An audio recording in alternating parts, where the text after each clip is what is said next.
This is why any talk of a debt ceiling is not only ridiculous, it's delusional.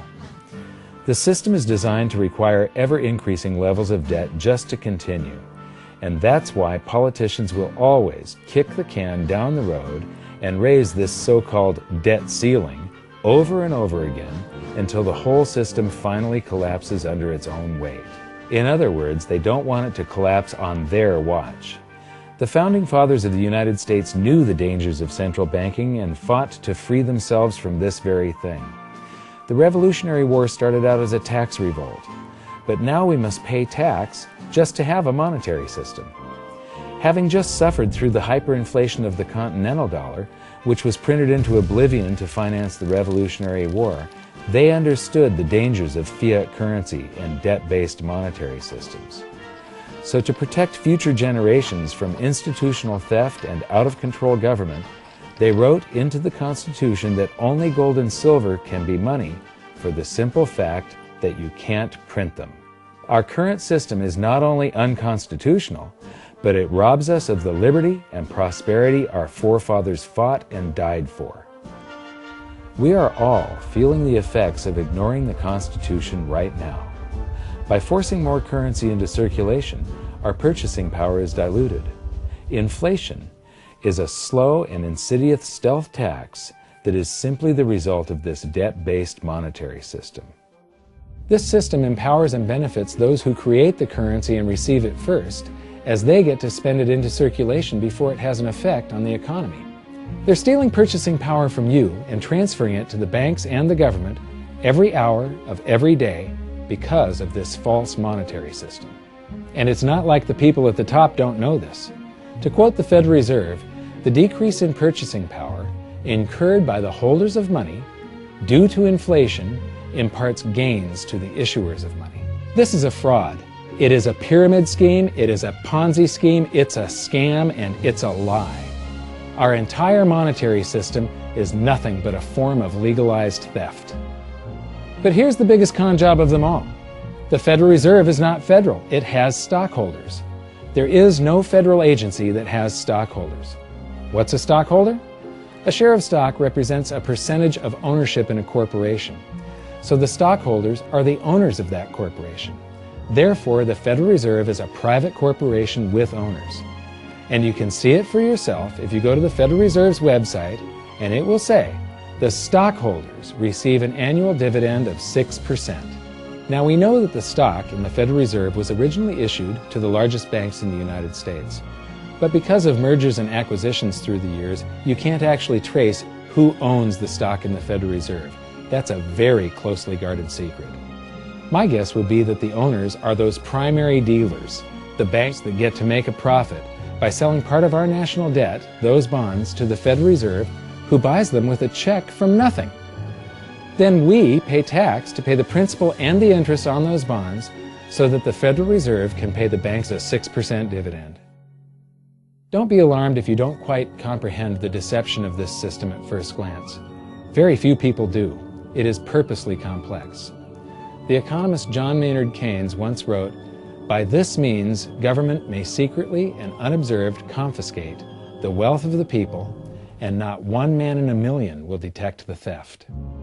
I believe that presented correctly, anyone can understand this system, regardless of how complex it is.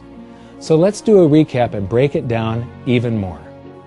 The way the system works is that, step 1, the government creates glorified IOUs. These bonds increase our national debt and put the public on the hook to pay it back. Step 2, IOUs are swapped to create currency. The Treasury sells the bonds to the banks. The banks then turn around and sell our national debt at a profit to the Federal Reserve, which they probably own.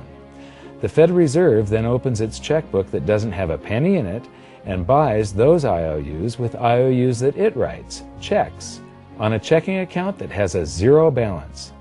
Then they give those checks to the banks and currency just springs into existence, and then the whole process repeats. This results in a buildup of bonds at the Federal Reserve and currency at the Treasury, which is really just a supply of numbers. The Treasury then deposits the numbers in the various branches of the government, and we get to step 3, The government spends the numbers on promises, public works, social programs, and war. Then the government employees, contractors, and soldiers deposit their pay into the banks, and we get to step 4, where the banks multiply the numbers by magically inventing more IOUs through fractional reserve lending, where they steal a portion of everyone's deposit and lend it out. That currency gets redeposited, and then a portion is stolen again, and the process repeats over and over, magnifying the currency supply exponentially. Then we work for some of those numbers, which brings us to step 5, where our numbers are taxed.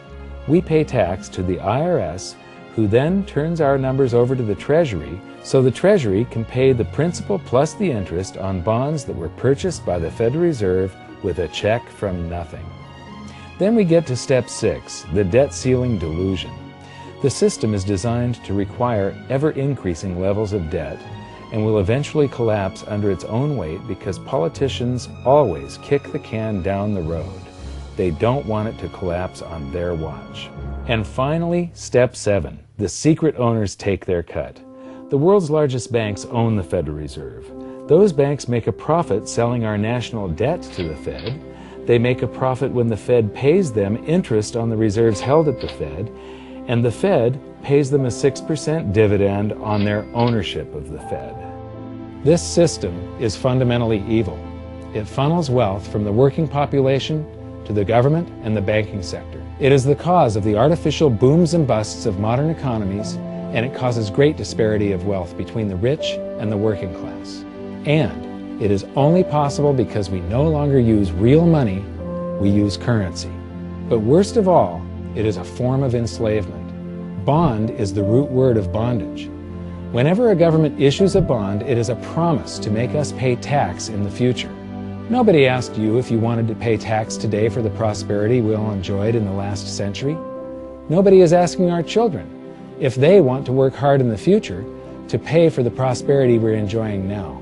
George Washington once wrote to James Madison, "No generation has the right to contract debts greater than can be paid off during the course of its own existence."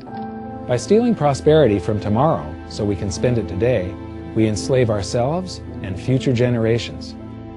Now this all sounds pretty bad, but there is great hope, for you are the greatest threat to this false monetary system. This system relies on the public being ignorant of its workings. Please share this knowledge with everyone you know, because an informed public that fully understands the system can build a better future for generations to come. And now I leave you with this quote, widely attributed to a former director of the Bank of England. The modern banking system manufactures money out of nothing. The process is perhaps the most astounding piece of sleight of hand that was ever invented. Banking was conceived in inequity and born in sin. Bankers own the earth. Take it away from them, but leave them the power to create money and control credit, and with the flick of a pen, they will create enough money to buy it back again. But if you want to continue as the slaves of bankers and pay the cost of your own slavery, let them continue to create money and to control credit. This is the Federal Reserve in Washington, D.C. It's located on Constitution Street, and that is just as much of a joke as the New York Fed being located on Liberty Street. Both of them are unconstitutional, both of them limit our liberty, and they transfer wealth away from us every second of every day to the Federal Reserve, to the government, and to the banking sector. You are now among the 1 in a million who can detect the theft of your prosperity. So the big question is, what can you do about it? 1. Watch this video until you can describe and teach it to others. Those who understand this system can make preparations for its unavoidable collapse and protect themselves. History shows that those who don't will probably be wiped out. 2. Share this video with everyone, especially those you care about. All it takes is a mouse click or two to get this message in front of millions. Post this video on Facebook, tweet it, email it to loved ones. Please share it wherever you can. 3. Join the conversation. The current world monetary system is based on a 300-year-old design meant to enrich a few at the expense of the many. There must be a better way. At hiddensecretsofmoney.com, We've created an open source platform for the design and development of a new world monetary system. We're calling on every economist, every student, every college, every bright mind, and anyone who cares to join the discussion. In educating ourselves and each other, we can prevent the further loss of our freedoms and maybe, just maybe, win some of them back.